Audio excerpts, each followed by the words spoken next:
সুতরাং আমার নবী আপনার নবী মুহাম্মদুর রাসূলুল্লাহ হলেন খাতামুন নবীন, শেষ নবী। শেষ নবীর মর্যাদা হলো পৃথিবীর সমস্ত নবীদের মধ্য থেকে শ্রেষ্ঠ। সেই নবীর উম্মত আমরা, সেই নবীর উম্মত যে নবীর মর্যাদা পৃথিবীর সমস্ত নবীদের মধ্য থেকে শ্রেষ্ঠ। খুশি না বেজার? খুশি। ভাগ্যবান আমরা। আমরা আল্লাহর কাছে চাওয়া ছাড়াই আল্লাহ তাআলা আমাদেরকে শেষ নবীর উম্মত বানিয়েছেন। আল্লাহ চাইলে আমাদেরকে অন্য অন্য নবীর উম্মত বানাইতে পারতেন। আবার কত নবী আমাদের নবীর উম্মত হওয়ার জন্য আল্লাহর কাছে আবেদন করেছিল, আল্লাহ আমাদেরকে নবী বানায়ও না, আমাকে শেষ নবীর উম্মত বানায়া দাও। কিন্তু আল্লাহ তাআলা তাকে নবী হিসেবেই রেখে দিয়েছেন। শুধুমাত্র ঈসা আলাইহিস সালাতু ওয়াস সালামের দোয়াটা কবুল করেছেন। এই জন্য কিয়ামতের আগে হযরত ঈসা আলাইহিস সালাতু ওয়াস সালাম দুনিয়ায় এসে আমাদের নবীর ধর্ম গ্রহণ করে আমাদের নবীর উম্মত হয়ে কবরে যাবে। তাহলে আমরা কত ভাগ্যবান যে শেষ নবীর উম্মত আমরা হতে পেরেছি। কিন্তু শেষ নবীর মর্যাদা বুঝি নাই। যদি বলা হয় তুমি শেষ নবীকে চিনো, বলে চিনি। কিভাবে চিনো? বলে তোমার মাথার চুল ধরে তুমি জিজ্ঞাসা করো, ও চুল তুমি কি শেষ নবীকে চিনো? বলবে না, না চিনি না। কেন? বলে শেষ নবীর চুল এমন ছিল না। তোমার চুল যেমন আছে শেষ নবীর চুল এমন ছিল না। এটাই বোঝা যায় তুমি শেষ নবীকে চিনো না। যদি দাড়ির দিকে তাকানো হয়, যদি বলা হয় তুমি কি শেষ নবীকে চিনো? বলে চিনি না। কারণ তোমার দাড়ি যেমন আমার নবীর দাড়ি তেমন ছিল না। যদি চিনতামই তাহলে দাড়ি লম্বা করতাম। তাবিবানা ওয়া মাওলানা মুহাম্মাদান আবদুহু ওয়া রাসূলুহু أرسله بالحق بشيرا ونذيرا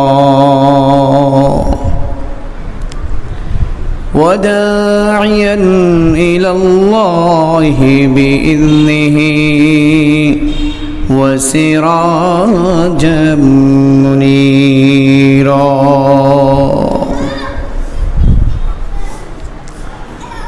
أما بعد فقد قال الله تبارك وتعالى في كلامه المجيد أعوذ بالله من الشيطان الرجيم بسم الله الرحمن الرحيم وإنك لعلى خلق عظيم وقال تعالى وما أرسلناك إلا رحمة للعالمين وقال النبي صلى الله عليه وسلم إنما الأعمال بالنيات أو كما قال النبي صلى الله عليه وسلم إن الله وملائكته يصلون على النبي يا أيها الذين آمنوا صلوا عليه وسلموا تسليما اللهم صل على سيدنا مولانا محمد وعلى آل سيدنا مولانا محمد بلغ العلام بكماله كشف الدجى بجماله حسنت جميع خصاله صلوا عليه وآله মুআজ্জাজ মুহতারাম সম্মানিত মুসল্লিয়ান ইকরাম মুরব্বিয়ান ইজাম আল্লাহ রাব্বুল আলামিনের অসংখ্য অগণিত শুকর সুজুদ যে মহান রব্বুল আলামিন আমাদেরকে আজকের এই পবিত্র জুমা মুবারকে আল্লাহর হুকুম জুমার নামাজ আদায় করার জন্য আল্লাহর ঘর মসজিদে আগে আগে আসার বসার দু চারটা কথা শোনার তৌফিক দান করেছেন। এই জন্য শুকরিয়া আদায় করি আলহামদুলিল্লাহ। আরও শুকরিয়া আদায় করি যে তিনি আমাদেরকে আখেরি জামানের নবী মুহাম্মদুর রাসূলুল্লাহ সাল্লাল্লাহু আলাইহি সাল্লামের উম্মত হিসেবে নির্বাচন করেছেন। এই জন্য আবারও শুকরিয়া আদায় করি আলহামদুলিল্লাহ। আল্লাহ তাআলা পৃথিবীতে যত নিয়ামত দিয়েছেন সমস্ত নিয়ামতের সবচেয়ে বড় দুইটা নিয়ামত আল্লাহ তাআলা আমাদেরকে দান করেছেন। আল্লাহ তাআলা বলেন, আমি যতগুলো নিয়ামত দিয়েছি ওয়া ইন তাউদ্দু নি'মাতাল্লাহি লা তুহসুহা, ওই নিয়ামত তোমরা গণে শেষ করতে পারবা না। কত নিয়ামত যে আমি আল্লাহ তোমাদেরকে দিয়েছি শেষ করতে পারবা না। কিন্তু তোমাদের কাছে সর্বশ্রেষ্ঠ দুইটা নিয়ামত, এক নম্বর নিয়ামত হলো আমি আল্লাহর পরিচয় জানিয়ে আমার উপর ঈমান আনার তৌফিক আমি আল্লাহ তোমাদেরকে দান করেছি। বলেন সুবহানাল্লাহ। আল্লাহর উপর ঈমান আনা এটা বড় একটা নিয়ামত, কারণ এই ঈমানের মাধ্যমে বান্দা জান্নাতে যাবে। আর এই ঈমান যার কাছে না থাকবে সে যদি দুনিয়ায় শত ভালো কাজও করে তারপরেও তার ঠিকানা হবে জাহান্নাম। এরপরে আল্লাহ তাআলা আরেক আয়াতে সূরা আল ইমরানের 164 নম্বর আয়াতে আল্লাহ তাআলা আরেকটা নিয়ামতের কথা বর্ণনা করেছেন। আল্লাহ তাআলা বলেন, لقد من الله على المؤمنين إذ بعث فيهم رسولا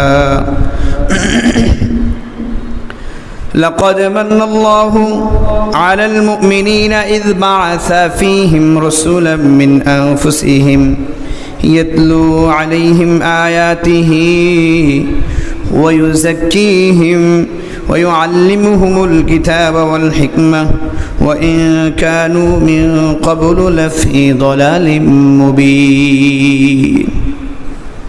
আল্লাহ বলেন, আমি মুমিনদের উপরে বড় দয়া করেছি যে তাদের মধ্য থেকেই একজন নবী আমি তাদের কাছে প্রেরণ করেছি। সুবহানাল্লাহ।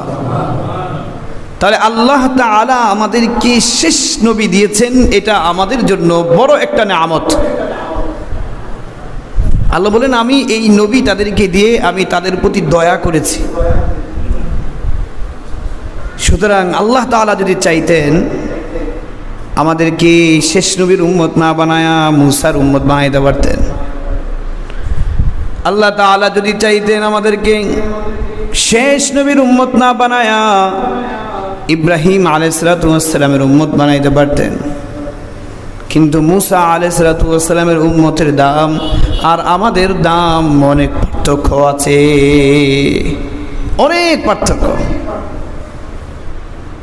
সুতরাং আল্লাহ রাব্বুল আলামিন বড় দয়া করে মায়া করে আমাদেরকে শেষ নবীর উম্মত বানিয়েছেন, এটা আল্লাহর পক্ষ থেকে দয়া। এই জন্য এটা নিয়ামতের মধ্য থেকে দ্বিতীয় নিয়ামত। শেষ নবীর উম্মত বানিয়েছেন, এটা আমাদের জন্য দ্বিতীয় নিয়ামত। এই নবীর মর্যাদা পৃথিবীতে সবচাইতে বেশি। নবীদের মর্যাদা হলো পৃথিবীর সমস্ত কিছুর চাইতে সবচাইতে বেশি। আল্লাহ তাআলা যতগুলো সৃষ্টি করেছেন, যতগুলো প্রাণী সৃষ্টি করেছেন, সমস্ত প্রাণীদের মধ্য থেকে সর্বশ্রেষ্ঠ প্রাণী হিসেবে আল্লাহ তাআলা মানব জাতিকে বানাইছেন। এই জন্য মানব জাতিকে বলা হয় আশরাফুল মাখলুকাত। সমস্ত যত কিছু আমরা দেখতে পাই, এই সব কিছুর মধ্যে থেকে সর্বশ্রেষ্ঠ বানিয়েছেন কাকে? মানব জাতিকে। ভাইয়েরা আমার, মানবের মধ্য থেকে আবার সবচেয়ে দামি বানিয়েছেন আল্লাহ তাআলা নবীদেরকে, সবচেয়ে মর্যাদা সম্পন্ন বানিয়েছেন। সমস্ত মানুষের মধ্য থেকে সবচেয়ে বেশি মর্যাদা সম্পন্ন হলো নবীগণ। নবীদের মর্যাদা আল্লাহর কাছে অনেক অনেক গুণ বেশি মর্যাদা, কারণ নবীরা হলো মাসুম, তাদের ঠিকানা হলো জান্নাত। আবার সমস্ত নবীদের মধ্য থেকে আল্লাহ তাআলা একজন নবীকে সমস্ত নবীদের ইমাম বানিয়েছেন, সমস্ত নবীদের সর্দার বানিয়েছেন। সেই নবীর মর্যাদা হলো সমস্ত নবীদের মধ্য থেকে সবচাইতে বেশি।